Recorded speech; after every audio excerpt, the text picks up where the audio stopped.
sobre todos, age por meio de todos e permanece em todos. Caros irmãos e irmãs, esta é a grande boa notícia desta liturgia de hoje. Deus é Pai de todos, reina sobre todos, age por meio de todos e permanece em todos. Ele é o Pai de todos, se preocupa, cuida de todas as pessoas, não só de algumas.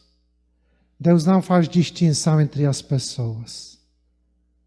Ama os santos e ama os pecadores.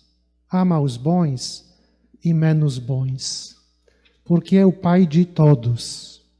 Deus não escolhe apenas algumas pessoas. A sua bondade e a sua misericórdia, seu carinho, sua preocupação é com todo ser humano que foi criado à sua imagem e à sua semelhança. E nós fomos criados à imagem e semelhança de Deus. Nós fomos criados para sermos parecidos com este Deus que é Pai de todos, que não faz distinção, que não faz diferença entre as pessoas. Esta mensagem da liturgia de hoje nos questiona profundamente. Questiona a nós cristãos, a nossa igreja, a nossa sociedade, porque nós fazemos muita diferenciação. Nós fazemos muita distinção entre as pessoas. A gente vai percebendo o quanto estamos longe daquilo que deveríamos ser enquanto imagem e semelhança de Deus, que é Pai de todos, que se preocupa com todos, que age por meio de todos e permanece em todos, em todos. Eliseu o entendeu muito bem. A primeira leitura fala sobre isso. Alguém levou 20 pães para ele. Inclusive fez questão de dizer que trouxe para você estes 20 pães. Eliseu fala, distribua os pães para todos. E 2 vezes repete a mesma coisa. Dê para todos, não é só para mim. Porque a preocupação do ser humano é com os outros, não só consigo mesmo. Se a preocupação do ser humano é consigo, é o egoísmo puro. O ser humano não entendeu aquilo que é para que ele foi criado, qual é a dinâmica da vida. É preocupação com o outro, não consigo mesmo. O Evangelho fala da mesma realidade. Jesus que sente compaixão por todos. Por isso, o pão e o peixe que passam pelas mãos de Jesus, eles se tornam um sinal de abundância para aqueles 5.000 homens, sem contar mulheres e crianças. A preocupação de Jesus Cristo é com todo o ser humano. Todo o Evangelho nos mostra, inclusive, esta preocupação de Jesus. Com os bons, com os seguidores, mas também com os pecadores, com aquelas pessoas que estavam bem desprezadas, bem marginalizadas, colocadas fora do convívio social e religioso, inclusive. Por quê? Porque Deus ama a todos, não ama somente alguns, não ama somente os escolhidos. O segredo desse sinal realizado por Jesus Cristo, um sinal assim que toca, que mexe conosco, inclusive, é naquilo que se fala aqui, que é no versículo 11. Jesus tomou os pães e depois de ter tomado os pães, deu graças a Deus. Deu graças a Deus, porque estes pães e os peixes é o dom de Deus para a humanidade toda, para aquelas pessoas que estavam junto de Jesus Cristo. É neste gesto simples que nós repetimos em cada Eucaristia, quando damos graças a Deus, tomamos consciência neste gesto que Deus é a origem de tudo que existe no mundo, de tudo. Nós não somos origem de nada. Inclusive a nossa vida tem a origem em Deus. Nossos dons, talentos, capacidades para produzir coisas, para ter coisas, vêm de Deus. E deveríamos aprender muito este gesto de Jesus Cristo, que toma os pães e os peixes e dá graças a Deus. Reconhece que de Deus vem tudo. E se vem tudo de Deus, é para todos, não é só para alguns. Se hoje há falta de tanta coisa para tanta gente no mundo, e no Brasil também, é porque às vezes a gente faz este gesto, dá graças a Deus, mas sem entender o que significa isso. Dar graças a Deus. Reconhecer que Deus é o Pai de todos e de tudo que existe, de tudo, de todos os bens do mundo. Os bens do mundo não são nossos, nós não somos proprietários de nada nesta terra, de nada, nem da nossa vida inclusive. O dono de tudo é Deus, é Deus. E se Ele é o dono de tudo, aquilo que existe é para todos, é para todos. A leitura segunda que vai falando sobre isso. Ele é o Pai de todos. Ele permanece em todos. A liturgia de hoje nos questiona, nos provoca muito para a conversão de vida mesmo, né? Nos toca profundamente porque a gente vai percebendo que às vezes nós até professamos a fé neste Deus, mas depois na prática do dia a dia, na vida cotidiana, a gente não vive esta realidade de um Deus que é o Pai de todos.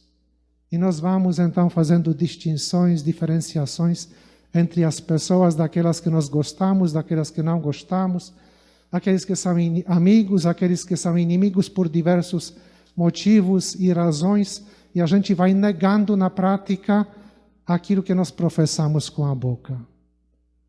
Deus cuida de todos, tem carinho para com todas as pessoas. E para concluir, já que o Padre Cristiano me convida hoje para celebrar esta ação de graças a Deus, somente um pequeno testemunho da minha vida destes 30 anos de padre. Eu fui ordenado em Bom Jesus da Lapa, no santuário, na Bahia, aqui perto. Eu tive a graça de celebrar, então, o aniversário no dia 21 de julho, que foi na semana passada. Estes 30 anos de padre, no meio de tantas coisas bonitas, experiência de Deus que me acompanhou, eu gostaria de destacar somente 3 coisas breves. A primeira, aquilo que talvez o mais forte, aquilo que me sustentou e me sustenta até hoje, é experimentar de maneira muito concreta, muito forte, este carinho de Deus. Por mim, como também vejo este carinho de Deus por tantas pessoas. Talvez foi esta a experiência mais forte do presbiterato, do sacerdócio, que me manteve firme e fiel até hoje. Experimentar esta preocupação de Deus através de tantos sinais que Ele me dava e me dá cotidianamente. Este Deus que me continua atraindo, me continua cativando, me continua provocando, me continua encantando sempre mais. Eu até refletindo sobre estes 30 anos, pensando no dia da ordenação, e hoje acho que esse Deus me cativa hoje muito mais do que no dia da ordenação 30 anos atrás. Eu acho que o meu amor para com Ele hoje é muito mais maduro do que naquele dia da ordenação. E esta é a experiência que me ajuda a viver mesmo, como padre mesmo, né? Este Deus que me desinstala também permanentemente, né? Que me tira da acomodação e me lança sempre diante de desafios novos, mas também me sustenta com a sua graça. E se eu hoje sou padre ainda, falo isso porque também tem alguns que deixaram, inclusive, este caminho. É por a graça de Deus que me sustenta e se faz experimentar de maneira muito forte. A segunda experiência neste presbiterato dos 30 anos, nós somos redentoristas, então como redentoristas aqui no Brasil trabalhamos muito nos santuários e nas missões populares. E nos santuários o serviço principal nosso é o atendimento das confissões. Inclusive em Bom Jesus da Lapa é um santuário penitencial. Os romeiros que vão lá buscam em primeiro lugar o sacramento da reconciliação. Quase todos. E a gente gasta horas e horas, cada dia, no atendimento. E talvez é através do atendimento das confissões que eu podia ver, quase que ver, esta graça se manifestar na vida das pessoas.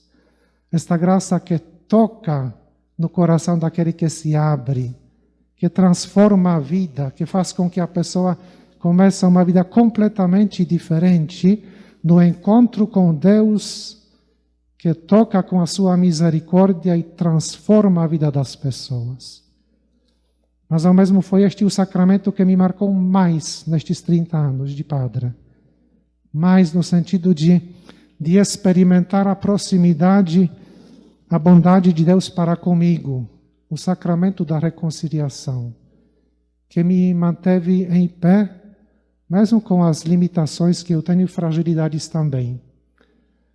E até hoje tenho o costume, o Padre Cristiano sabe inclusive, de me aproximar até com certa frequência deste sacramento para poder receber desta fonte da misericórdia as forças que eu preciso para poder continuar seguindo este caminho no meio de tantos desafios. Eu nunca deixei um tempo prolongado sem me aproximar desta fonte da misericórdia, porque é isso que me sustenta até hoje. Claro que a Eucaristia também é importante, mas no sacramento da reconciliação, nestes 30 anos, é que experimentei de maneira muito forte esse carinho de Deus da qual falam hoje as leituras bíblicas. E a última coisa para terminar, o Padre Cristiano no início falou que o exemplo de pessoas nos cativa também, nos ajuda a viver a nossa vocação. E eu encontrei muita gente boa, que marcou a minha vida também presbiteral ao longo destes 30 anos. Pessoas que deixaram marcas, que se tornaram referências, motivações para a vivência do sacerdócio. No meio de tantas pessoas, gostaria de lembrar somente aqui nesta celebração 3 pessoas já falecidas e uma pessoa ainda viva. Uma delas é um padre Tadeu, que era meu confrade redentorista. Na Bahia, ele é conhecido como o pai dos pobres. É pai dos pobres. Ele chegou no ano 74 para a Bahia, para Bom Jesus da Lapa. E desde a chegada dele, a paixão dele foi pelas pessoas mais fracas, mais marginalizadas, não só em Bom Jesus da Lapa, porque depois atuou a vida toda nas missões populares, andando por esta Bahia, Pernambuco, norte de Minas Gerais, Sergipe, pregando a palavra o tempo todo. E aquilo que me marcou foi a vida muito entregue, muito despojada. Foi um homem tão despojado, tão esquecido de si mesmo, que era capaz de dar tudo para os outros, além do tempo que dava até as coisas.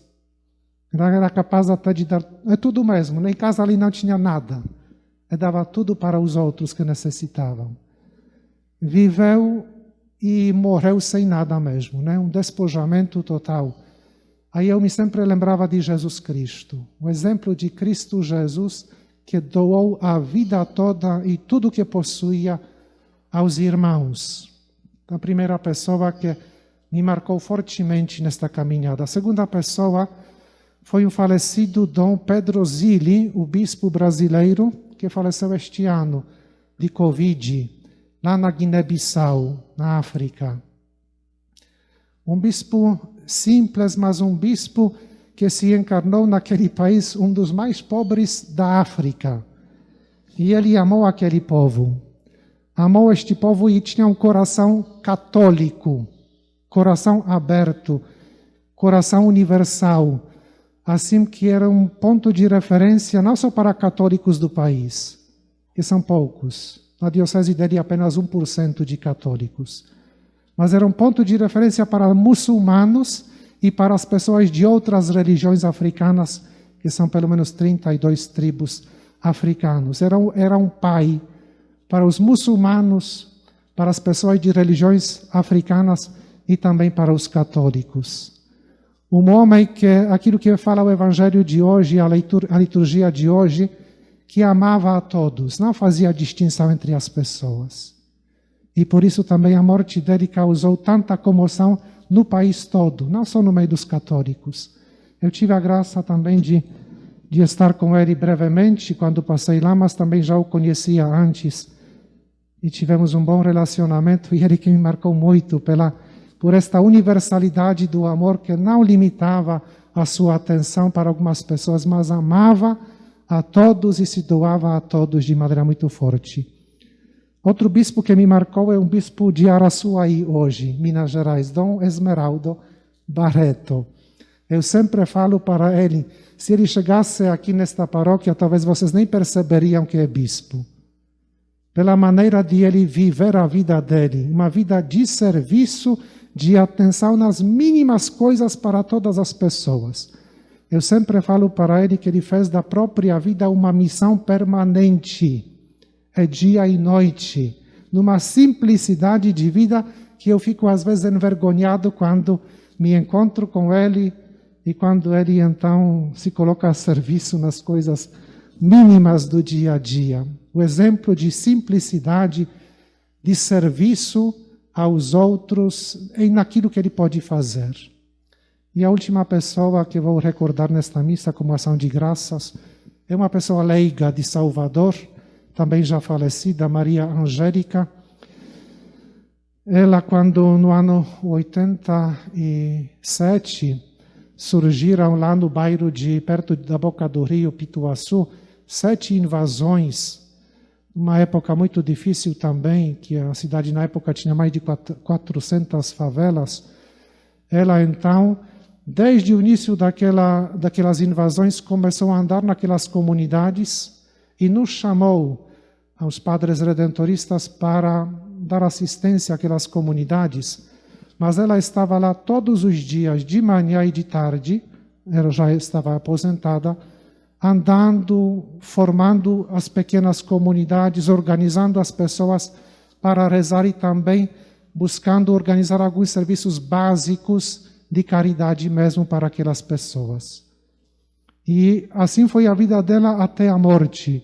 Eu tive a graça depois, como padre, de acompanhar aquelas comunidades durante 7 anos. Hoje, este bairro se tornou uma paróquia, inclusive depois de muitos anos, mas a origem das comunidades cristãs, da vivência católica naquelas famílias, vem daquela mulher simples que desde o início teve aquele coração caridoso para com as pessoas. E hoje, então, temos uma igreja muito viva, muito bonita, com muitas lideranças. E foi esta mulher, no serviço simples de cada dia, que ajudou a Igreja de Cristo surgir naquele bairro. Trago estes exemplos porque são as pessoas concretas que nos também tocam, marcam a vida e que são revelação daquilo que a liturgia da palavra nos faz. Deste Deus que é carinhoso, atencioso para com todas as pessoas, sem fazer diferenciação entre as pessoas. E aqui estamos reunidos para celebrar a Eucaristia, da qual se fala hoje também nas leituras, na primeira e no Evangelho. Gesto de caridade, gesto de partilha, gesto de doação, também ação de graças a Deus, que é a fonte de todo bem e da nossa vida, inclusive. Então, quero agradecer a Deus pela graça que me deu de perseverança nestes 30 anos de sacerdócio e agradecer também à comunidade aqui, desta comunidade, que me acolheu e me acompanha também na vivência deste ministério no dia a dia. Agradeço as orações de vocês, todo o apoio e carinho que me demonstram, e peço ao Senhor da Eucaristia, Jesus Cristo, que nos ajude a colocarmos em prática sempre mais esta mensagem da liturgia da palavra. E que assim seja. Amém.